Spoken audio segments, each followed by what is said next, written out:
Hello students, हम लोग प्रश्नावली 9 पे और क्वेश्चन नंबर है 24। क्या है, त्रिभुज ए बी सी के तीनों शीर्षों को केंद्र मानते हुए तीन वृत्त खींचे गए हैं, जिनमें से प्रत्येक दो वृत्त एक दूसरे को बाह्यतः स्पर्श करते हैं।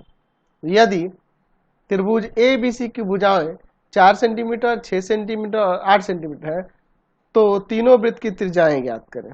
हमें तीनों वृत्तों की क्या करनी है जी? त्रिज्याएं ज्ञात करने के लिए क्वेश्चन में कह रहा है। चलिए मैं यहाँ पर एक त्रिभुज ले लेता हूँ, जिसकी भुजा एक की 4 सेंटीमीटर, एक की 6 सेंटीमीटर है, ठीक है ना, और तीसरे की 8 सेंटीमीटर है। यहाँ पे ऐसा त्रिभुज बना लेता हूँ, ठीक है। इसका नामकरण उसी तरह से देता हूँ, ए बी सी। ये मान लीजिए 4 सेंटीमीटर है, ये मान लीजिए 6 सेंटीमीटर है, और ये मान लेते हैं कि 8 सेंटीमीटर है, ठीक है। और इस पे वृत्त खींचने हैं, तीनों शीर्षों को केंद्र मानकर ऐसे,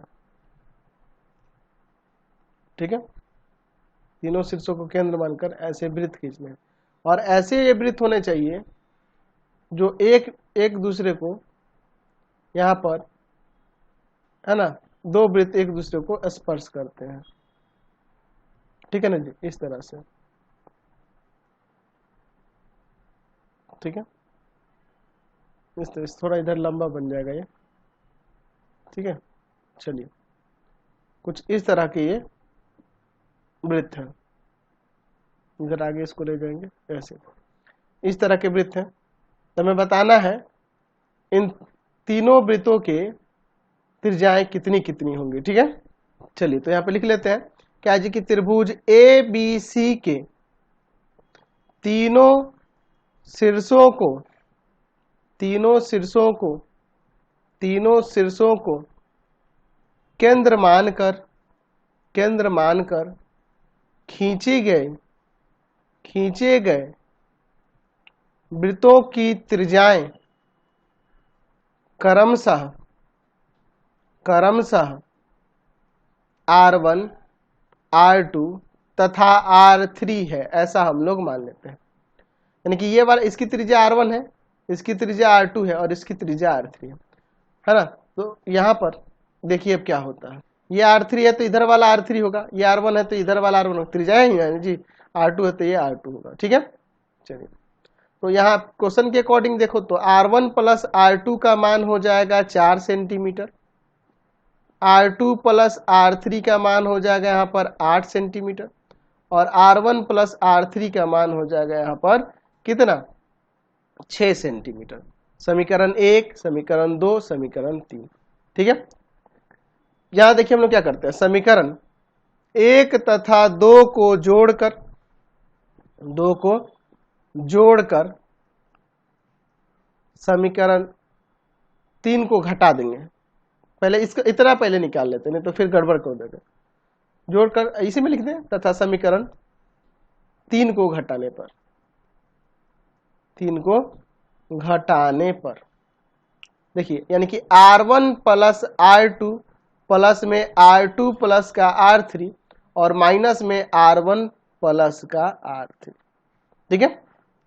फिर 4 प्लस का 8 सेंटीमीटर में है और माइनस का 6 सेंटीमीटर। तो यहाँ देखिए R1 plus R2 plus R2 plus R3 minus R1 minus R2, यहाँ पर 8 और 4 12 में 6 गया 6 सेंटीमीटर।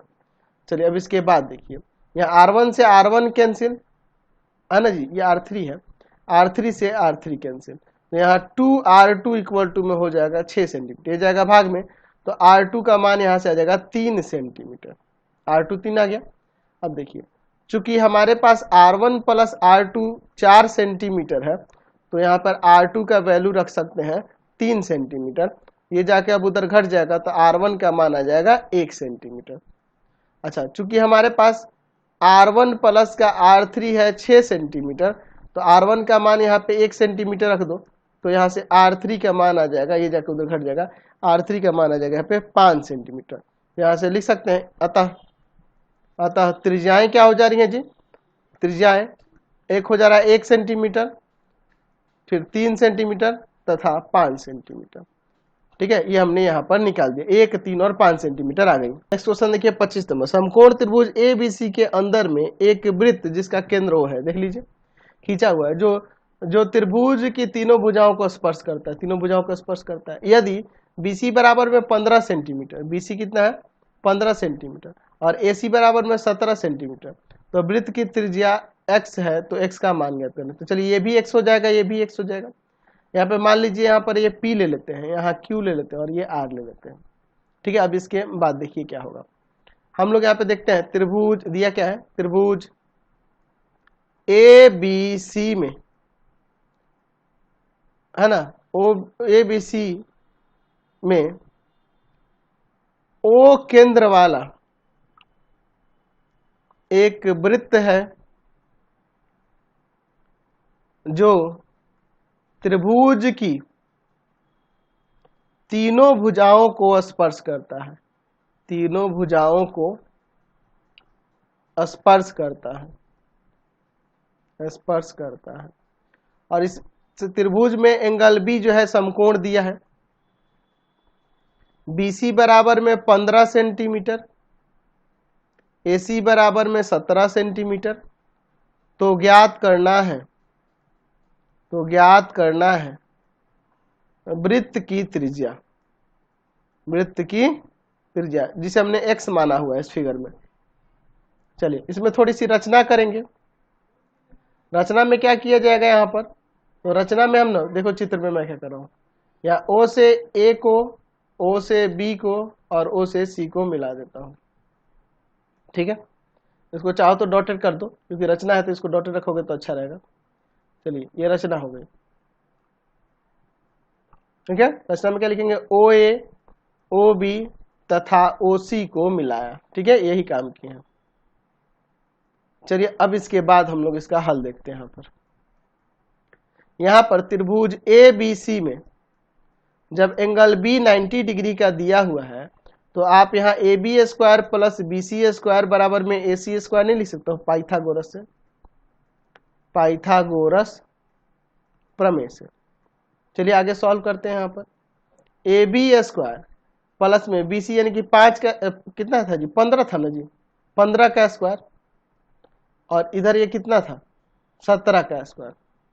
ठीक है, अब देखिए इसके बाद AB स्क्वायर 15 का स्क्वायर 225, 17 का स्क्वायर 289, ये जाके घटा देंगे तो AB स्क्वायर इक्वल टू में आ जाएगा 64, यानी कि AB बराबर में रूट ऑफ 64 सेंटीमीटर, यानी कि 8 आ जाएगा, 8 सेंटीमीटर।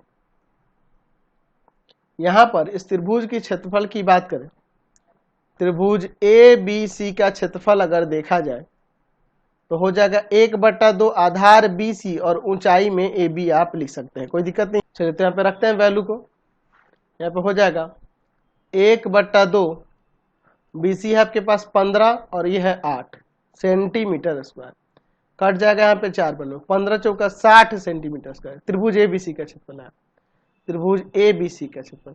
इस त्रिभुज में हम लोग 3 त्रिभुज देख सकते हैं। यहाँ पे एरिया ऑफ ट्रायंगल AOB हो सकता है, एरिया ऑफ ट्रायंगल BOC हो सकता है, और एरिया ऑफ ट्रायंगल AOC हो सकता है। तीनों त्रिभुजों के क्षेत्रफलों का योग इसके पूरे के क्षेत्रफल के बराबर नहीं होगा, यानी 60 सेंटीमीटर स्क्वायर का। AOB का क्षेत्रफल क्या हो जाएगा, 1/2 आधार हो जाएगा AB और ऊंचाई हो जाएगा OR, BOC के 1/2 BC और ऊंचाई हो जाएगा आपका OP, 1/2 AC और ऊंचाई हो जाएगा OQ, बराबर में 60 सेंटीमीटर स्क्वायर। चलिए अब इनके मान रखता हूँ, 1/2 AB है 8 और ये इंटू में है x, 1/2 BC है 15 इंटू में है x, 1/2 AC है 17 इंटू में है x, बराबर में 60 सेंटीमीटर स्क्वायर। चलिए यहाँ पे कितना हो जाएगा, देखो यहाँ पे सबको जोड़ लेते हैं। तो यहाँ पर देखिए क्या हो जाएगा, यहाँ पर आ जाएगा 17 और 8 25। आप एक्चुअल में ऐसे देखो ना, 8/2x, 15 में 2x और प्लस में 17 में 2x। अब एलसीएम सबके बटे में 1 है तो सबको जोड़ लेते हैं, तो 17 और 8 25 और 25 और 15 हो जाएगा यहाँ पे 40, 40/2x। ठीक है ना, इक्वल टू में 60। ठीक है, अब ये सेंटीमीटर में हो जाएगा, यहाँ पे ये कट जाएगा 20 बार में, x बराबर में 60 में 20 सेंटीमीटर, कट जाएगा 3 बार में, x का मान कितना आ गया 3 सेंटीमीटर। यही ना हमें निकालना था। चलते हैं नेक्स्ट क्वेश्चन पे। क्वेश्चन नंबर 26 देखिए, दी गई आकृति में एक वृत्त जिसका केंद्र O है चतुर्भुज ABCD की भुजाओं को क्रमशः कहाँ पे PQR इस बिंदु पर स्पर्श कर रहा है। BC बराबर में 8 सेंटीमीटर, BC बराबर में 38 सेंटीमीटर, सॉरी BC देखिए कितना है, BC किधर है जी, BC ये है 38।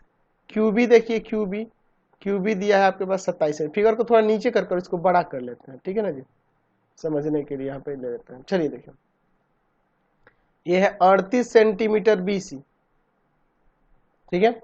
QB देख लीजिए यहाँ पे 27 सेंटीमीटर। फिर उसके बाद DC देख लीजिए 25 सेंटीमीटर, DC ये वाला 25 सेंटीमीटर। AD लंब है यहाँ DC पर, ठीक है। तो इसकी त्रिज्या निकालनी है, इस वृत्त की त्रिज्या निकालनी है, ठीक है। चलिए देखते हैं। चलिए हम लोग क्या दिया है और क्या ज्ञात करना है लिखते हैं। दिया है हमारे पास O वृत्त का केंद्र है, तो O वृत्त का केंद्र है। फिर उसके बाद क्या करा कि चतुर्भुज ABCD की भुजाएं क्रमशः PQR तथा S पर वृत्त को स्पर्श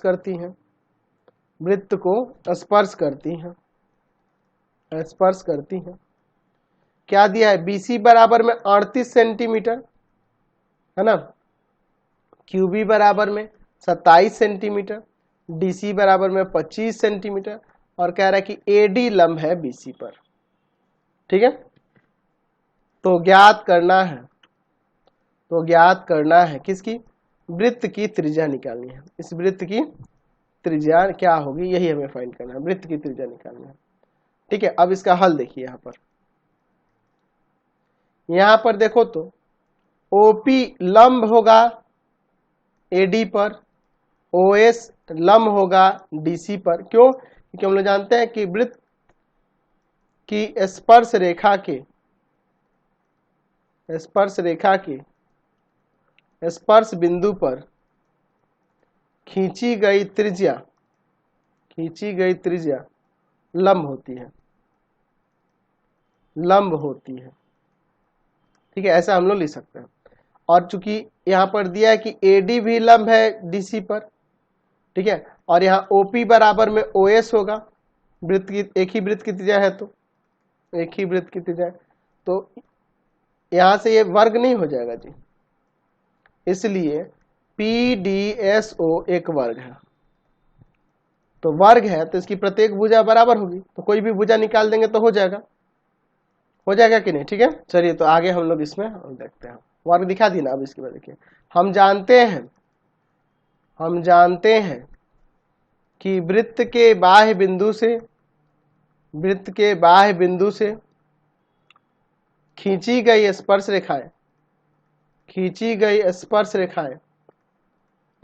रेखाएं बराबर होती है, ऐसा हम लोग जानते हैं, है ना जी। चलिए तो यहाँ पे हो जाएगा, ये जो BR है यह बराबर हो जाएगा BQ के, यानी आ जाएगा 27 सेंटीमीटर ये, ठीक है, 27 सेंटीमीटर। अच्छा देखिए, BC हमारे पास दिया है 38 सेंटीमीटर, तो ये आपका BR प्लस का CR के बराबर हो जाएगा, BC। अच्छा, BR कितना है, 27 सेंटीमीटर है, और प्लस में CR बराबर में है 38, ठीक है।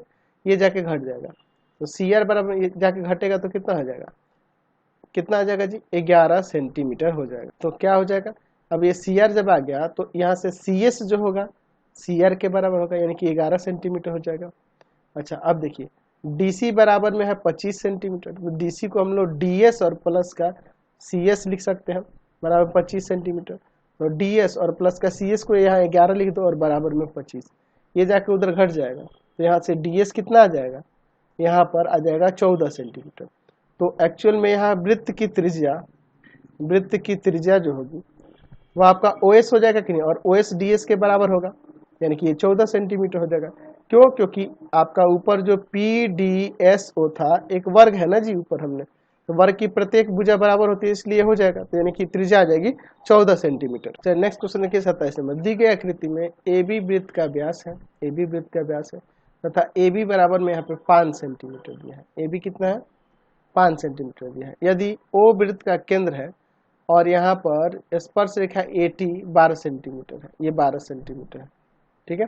हमें इस CT की लंबाई निकालनी है। अच्छा चलिए हम लोग देखते हैं क्या दिया है और क्या ज्ञात करना दिया है।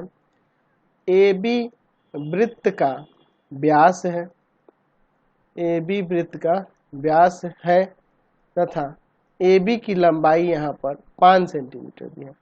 O वृत्त का केंद्र है तथा स्पर्श रेखा AT बराबर में 12 सेंटीमीटर। तो ज्ञात करना है CT का मान। चलिए अब हम लोग इसका हल यहाँ पर देखते हैं। चूंकि AB वृत्त का व्यास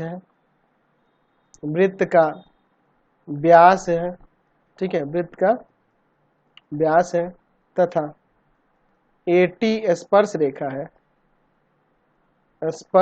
है, AT स्पर्श रेखा है, तो ये समकोण हो जाएगा, यानी कि एंगल BAT बराबर में 90 डिग्री, ठीक है। चलिए तो यहाँ से आप लिख सकते हैं कि BT का स्क्वायर बराबर में AB का स्क्वायर और प्लस में AT का स्क्वायर, यानी BT स्क्वायर बराबर में हो जाएगा यहाँ पर 5 का स्क्वायर और प्लस में 12 का स्क्वायर। चलिए अब इसे यहाँ पे सॉल्व कर देते हैं।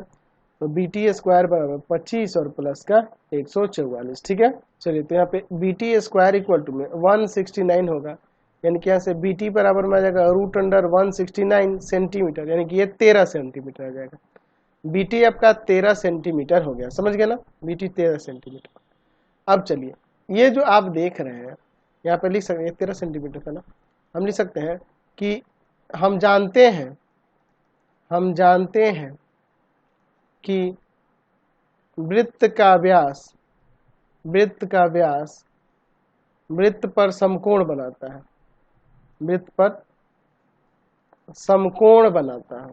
ये हम लोग जानते हैं। या अर्धवृत्त का कोण समकोण होता है, तो ये 90 होगा, यहाँ भी 90 होगा, है ना जी। तो एंगल ACB जो होगा या फिर एंगल ACT जो होगा ये 90 हो जाएगा, ठीक है। ये 90 है तो ये वाला भी तो 90 हो जाएगा ना जी। मैं ये 90 हुआ तो दूसरा वाला कोण बाहर वाला भी 90 हो जाएगा, ठीक है। क्योंकि ये एक रेखा पे एक कोण 90 है तो दूसरा वाला तो 90 ही ना होगा, तो क्योंकि दोनों का योग 180 होता है। चलिए अब इसके बाद देखिए, तो यहाँ पर अब देखिए इस त्रिभुज के अंदर यहाँ इस बड़े वाले त्रिभुज में यहाँ पे बात करेंगे इसकी एरिया ऑफ ट्रायंगल ABT की, तो यहाँ हो जाएगा 1/2, आधार आपका AT और गुना ऊंचाई आपकी AB, ठीक है। एरिया ऑफ ट्रायंगल ABT बराबर में 1/2 गुना में 12 गुना में 5 सेंटीमीटर स्क्वायर। इसे काट सकते हैं 6 बार में, 6 × 5 = 30 सेंटीमीटर स्क्वायर हो जाएगा। इसका क्षेत्रफल 1/2, आधार हम लोग यहाँ पर ले लेते हैं BT और ऊंचाई ले लेते हैं हम लोग यहाँ पर AC, ये ले सकते हैं कि नहीं। तो 1/2 BT है आपके पास 13 सेंटीमीटर गुना में AC बराबर में 30 सेंटीमीटर स्क्वायर। यहाँ से देखिए क्या आ जाएगा, AC बराबर में ये दो आके इधर गुना करेगा और 13 सेंटीमीटर ये चला जाएगा भाग में, तो आ जाएगा 60/13 सेंटीमीटर, ठीक है। ये आपके पास AC का वैल्यू आ गया 60/13 सेंटीमीटर। अब चलिए यहाँ पे जब ये 90 है तो इसमें चल सकते हैं त्रिभुज ACT में, यहाँ हो जाएगा आपका AC स्क्वायर प्लस में CT स्क्वायर, ठीक है, और इक्वल टू में हो जाएगा AT स्क्वायर पाइथागोरस प्रमेय से, ठीक है ना जी, ये हो जाएगा। चलिए अब इसके बाद देखिए क्या होता है यहाँ पर। चलिए तो यहाँ पे देखिए AC का वैल्यू कितना है 60/13 का स्क्वायर, CT हमें ज्ञात करना है, AT का स्क्वायर, AT कितना है जी, तो AT आपका है 12 का स्क्वायर हो जाएगा। तो यहाँ पे 3600 और बटा में 169 प्लस में CT स्क्वायर बराबर में 144। चलिए यहाँ पे CT स्क्वायर बराबर में 144 माइनस का 3600 और बटा में 169, CT स्क्वायर इक्वल टू में 169 या एलसीएम हो जाएगा। तो एक काम करते हैं हम लोग यहाँ गुना कर लेते हैं 144 में 69 से 169 से, ठीक है ना जी। तो 144 गुना में 169 जो आएगा ये आ जाएगा यहाँ पे 24,336 और माइनस का 3600। चलिए अब इसको घटा लेते हैं, इसमें से घटाएंगे तो C T square equal to में हो जाएगा, यहाँ पर कितना आ जाएगा जी, यहाँ पर कितना घटाएंगे जी, 24,336 में से 3600 घटाना है, तो आपका आ जाएगा यहाँ पर कितना हो जाएगा 20,736 बट्टा में 169। तो सी टी इक्वल टू में हो जाएगा यहाँ पे रूट अंडर 20,736 और बट्टा में 169। तो चलिए अब हम लोग इसका रूट निकाल देते हैं, क्या हो जाएगा यहाँ पर, तो हम लोग यहाँ लिख सकते हैं कि रूट ऑफ कितना जी, रूट ऑफ, तो यहाँ से आप सी टी इक्वल टू में लिख सकते हैं रूट ऑफ 122.7 और ये अप्रॉक्स में आ जाएगा सी टी इक्वल टू में 11.07 सेंटीमीटर। यही हमें निकालना था। तो आज की क्लास में इतना ही रहने देते हैं, नेक्स्ट वीडियो में आगे देखेंगे। आपको हमारे 3 चैनलों को सब्सक्राइब करना होगा। पहला है path finder classes Chhapra, path finder classes Chhapra. दूसरा है आपके पास भारती भवन, भारती भवन रविकांत सर, रविकांत सर। और तीसरा चैनल है Ravikant sir R D Sharma solution, R D Sharma solution. तीनों चैनलों को सब्सक्राइब कर लेंगे। इससे रिलेटेड वीडियो के लिए सीधे डिस्क्रिप्शन में, इससे रिलेटेड नोट्स के लिए गूगल पे जाकर सर्च करेंगे www.ravikantsir.in और यहाँ जाकर आप सभी क्लासेस के नोट्स उनके पीडीएफ को डाउनलोड कर सकते, पढ़ सकते हैं। इंस्टाग्राम और फेसबुक पर जाकर पाथफाइंडर क्लास चैप्टर को लाइक एंड फॉलो करना नहीं भूलेंगे। Thanks for watching the video.